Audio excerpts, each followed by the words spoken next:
Welcome to the Calling the Quarters podcast. I'm your host, Dean Jones. Today we're speaking with author Laurel Woodward. Laurel Woodward has been a witch for 20 years and is also a tarot card reader. She has written for magazines and e-zines on the subjects of healthy living, organic gardening, sustainable living, and the magic of tapping creative energy in witchery. Her books are Backyard Garden Witchery, Kitchen Witchery, and now the newest book is out.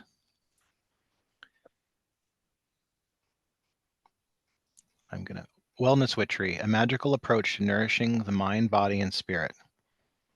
Laurel, welcome to the podcast. Thank you. It's wonderful to talk with you again. Can you tell us about your early life and how you came to identify as a witch? My path was a very slow and winding that started with psychic practices and New World thought and evolved into the practice of magic. But I was raised in a very strict Christian environment. Even so, as a child, I naturally held an animistic view, believing that if you acted unkindly to a thing, it would hurt its feelings. And I knew that animals were as sentient as I was, each just trying to live their best life. I also had a fascination with the spirit world. I loved anything that went bump in the night. I love monster movies. But it wasn't until I went to college and was exposed to information that contradicted my worldview that I came to question my programming. And around that same time, I came across a quote by Mark Twain. It ain't what you know that gets you into trouble. It's what you know for sure that just ain't so. And that little observation challenged me to rethink all that I thought I knew. And pretty much opened the door to rediscover the world. How do you define your own spiritual practice? Well, I have a solitary practice. I'm a pagan and I keep a nature-based practice honoring the earth and living in sync with the seasons.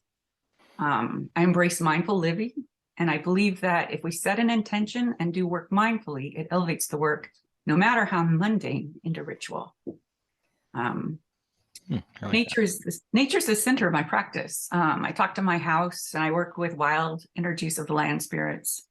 I spend a lot of time in nature. I go for daily walks, and I call out to the geese overhead and the crows and the birds. I like to find a quiet place to sit where I can simply listen and observe. Were there any authors that were most influential to you in your early years as a witch? Yes.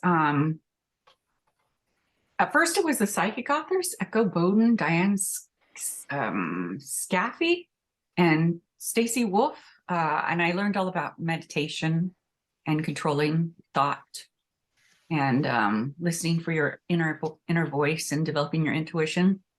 And then I found Starhawk and Vivian Crowley and Laurie Cabot and learned all the basics of the craft.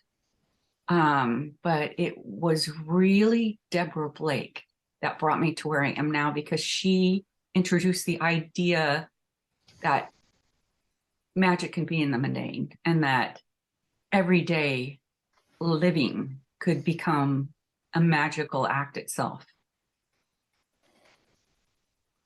I want to talk about your books a little bit. So we're talking today about your third book, but how did you get to the point where you were thinking about and came to write your first book, Kitchen Witchery?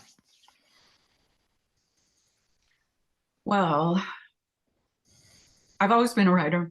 I wrote a bunch of novels that no one wanted to read because I guess I'm quite boring. My voice is boring. I doubt that's true. But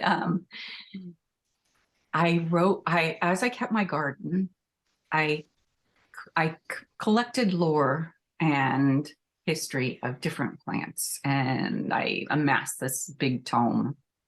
And when I always wanted to turn it into something, but I didn't know how. And then I developed psoriasis. It presents as psoriasis. It's some sort of autoimmune thing where I can't have gluten or processed food, or I develop inflammation and get sick, and to the point where I can't walk upstairs and things. Oh my God. And dealing with that, I learned different triggers in my diet, and I started looking at food and our food system. And it brought a lot of anger. And so I started writing about it. And I wrote about the importance of organics and avoiding toxins, and about different grains. And I started experimenting with gluten free alternatives. And I just cataloged everything, kept notes on it. And when I found Llewellyn, and I decided to send in a rough draft, and they looked at it and said, "Oh, we love this. Please sign this contract." And then they said, "We're going to send it to our vision board and we'll get back to you."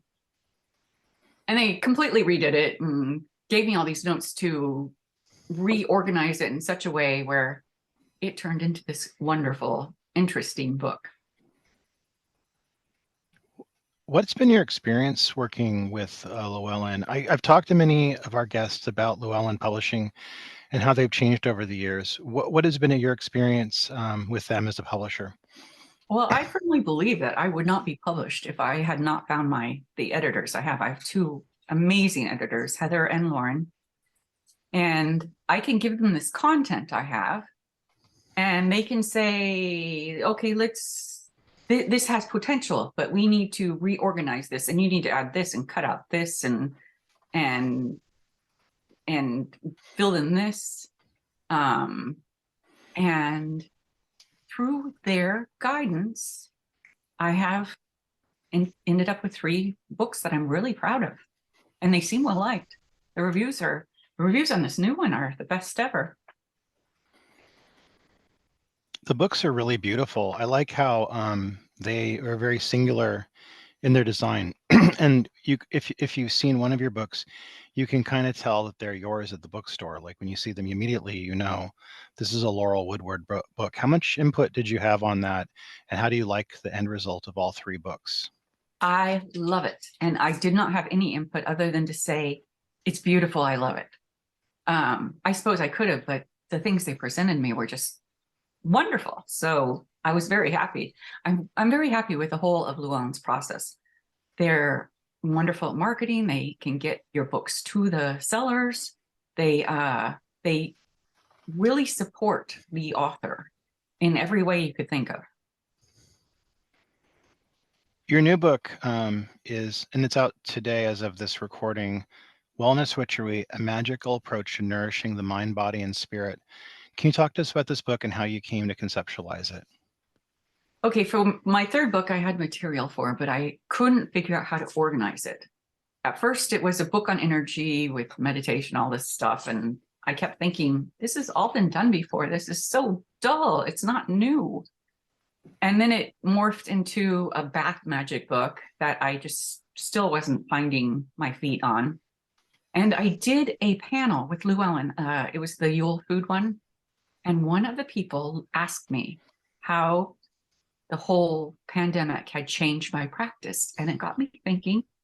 And I realized that I had changed my practice and that I had embraced the nervines in my environment. And they were the main ingredient in all my formulas I was using. Instead of doing big rituals, I was seeking little wellness solaces, hot baths with all kinds of infusions and teas and rituals to bring me to center and get my mind on a more positive note, because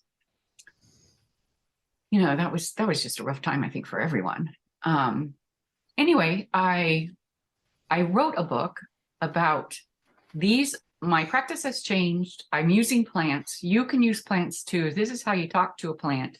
If you form a relationship with a plant, the input it gives you is so much more than just using a dried bag of formula.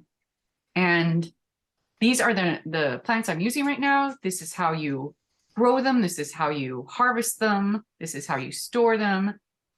Here are some recipes for each one. You can use them too.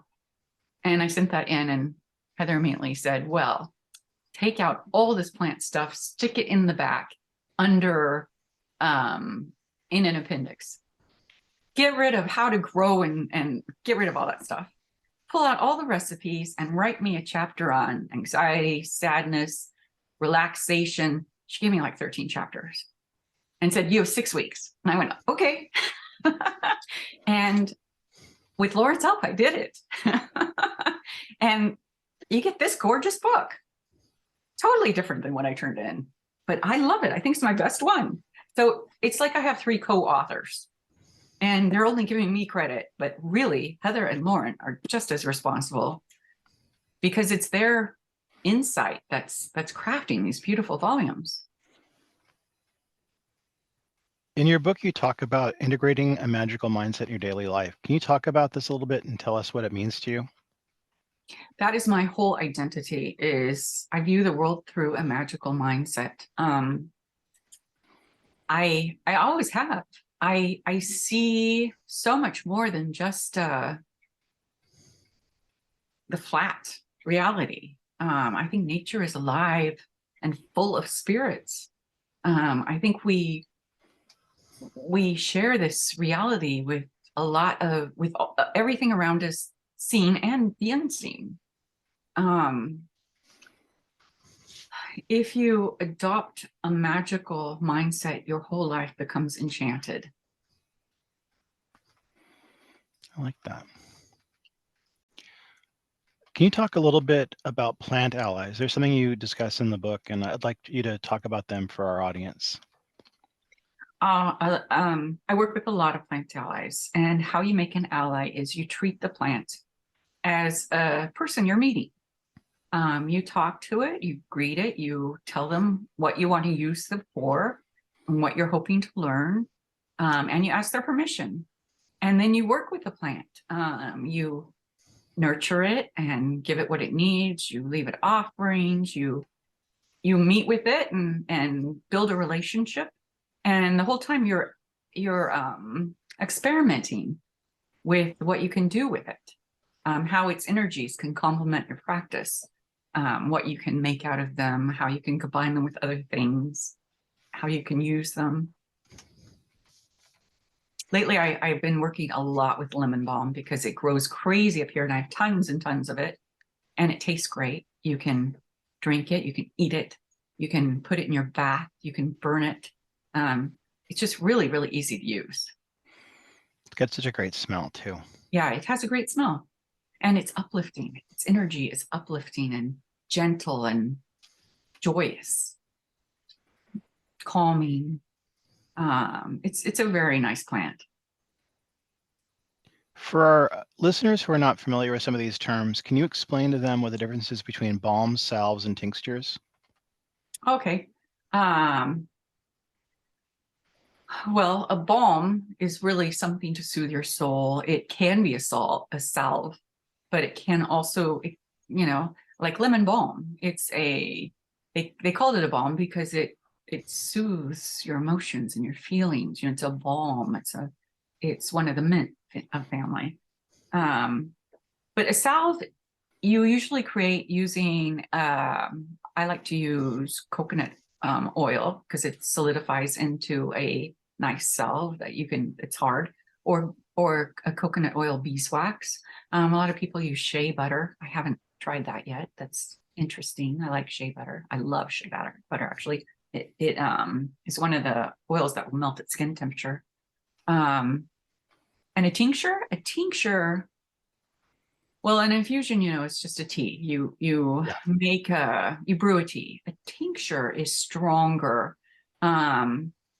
It's a concentrated form, often using an alcohol. You can use an alcohol to make a tincture.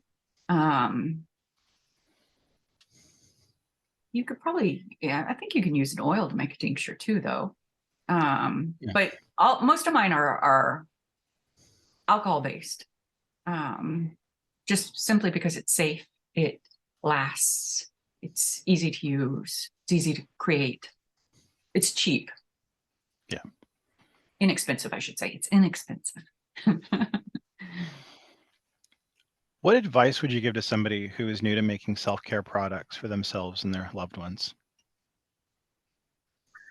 You should, if you're completely new with this and you haven't used herbs before, start with just one herb and get to know it. Make sure that you don't have any reactions to it. Make sure that your reaction to it are positive and that you like it and that you'll use it, and then start experimenting with it. You can turn one herb into all sorts of things. Try not to combine too many, because if you do have a reaction, you won't know what you're reacting to.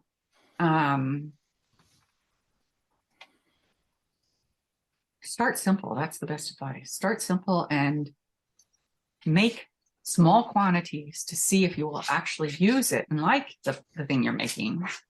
That's a good point. Yeah, because you don't want to end up with a whole bunch of something that it's just going to sit there. Yeah. You talk in the book about guided meditation and how beginners can approach this. Can you discuss this a little bit with our listeners? Oh yes, I love guided meditations.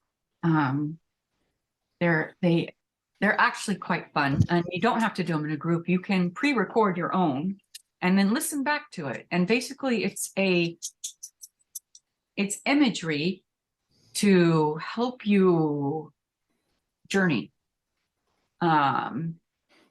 Oftentimes you use like an elevator. You go into a room you're comfortable with, that you've worked with before, or if you're completely new, that you create your mind that you're comfortable with, and you get on an escalator or an elevator and you descend down through the conscious until you get to where you want to be, and then you step out and explore that region. That's one way you can do it. Or you can walk through a tunnel.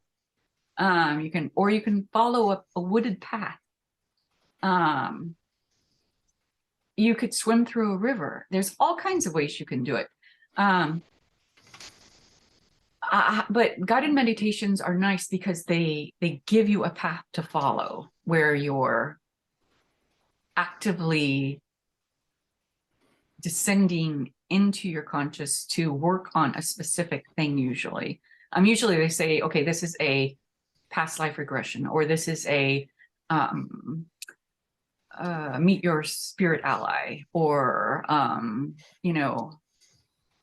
they're pretty general like that usually. So you start out on a path and end where you want to end. Does that make sense? Yeah, it sounds clear. So this is the third book for you in just a few years. How does it feel to have 3 books completed? Surreal. It really does. It does feel surreal because well, they're on the shelf and they're beautiful. I'm very happy with how they turned out. But I do think that I don't have anything more to add to them, really. I think that's them. That's the set 3. How has being a published author changed your life?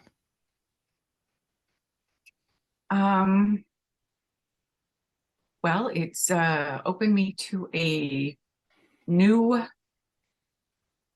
whole new set of people I talk to, like you. I've met a whole bunch of authors that I really enjoy corresponding with and talking to on a daily basis in like Instagram and things like that. It's kind of like a knitting group, but you're knitting ideas and inspirations, and if you're stuck, you can ask for advice to get unstuck or to find your inspiration. I like that. Have you had a lot of feedback from fans that read your work? Llewellyn put this in an archive, I forgot what it's called, where you I completely don't remember what it was called, but it's you sign up and you can read, you can select books to read for them, and all you have to do is give a review. And the reviews for this have been really good, really, really good. Usually I don't read reviews because they hurt my feelings.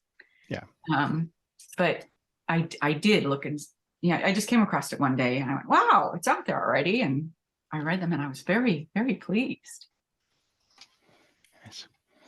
So what's next for you now that you've written these 3 books? I'm toying with different things. I put on the back burner a book on house spirits that I've been thinking about. But I'm still just thinking about it. I've also started a mystery, which is just kind of fun and might not go anywhere. Even though I've kind of got the whole thing blocked out in my head. Don't stop yourself. There's a whole, a lot of people write great mysteries. Don't let yourself stop yourself. I love mysteries. They're just so much fun. I just, I moved from the city onto a farm and I have a lot of work to do every day. It's a lot different than I thought it would be because it is a lot of hard work. Yeah. I have a cow now. I milk twice a day, and No way. Get out. Yes, I have a cow, and That's awesome. And she has a baby. She had a little heifer, and she's beautiful, a little red cow. But I do have to milk her twice a day, and every day I get more than a gallon of milk. Holy Moses. She's a Jersey, and it's very rich milk. So I've been making cheese, and I've been making custard, and basically everything you can. I made Parker house rolls. I made frittatas, ice cream. I got an ice cream maker, and I've been making ice cream. Nice. Yeah. But again, it's time consuming. But I love to cook, I love to garden, and I love animals. But I do love to write, and I am a writer. So I just have to figure out how to get every time to do everything. I mean, who better than you to write something, a mystery that might have something in the plant world or going on in it and stuff like that. I think your perspective would be really cool for that. Well, thank you. Thank you. That encouragement's very welcome. Nice. And not many people have mysteries set in Oregon. I don't know if that's what you're planning, but I'm in the middle of Washington now. Oh, Washington. Where at? Near Chehalis. Chehalis. Little cow town. I'm out in the middle of nowhere. I lived out in the middle of nowhere there too. I lived in a town called Lind, and near Ritzville and Moses Lake. Did you familiar with those areas? No, is that east or? It might be more eastern side, yeah.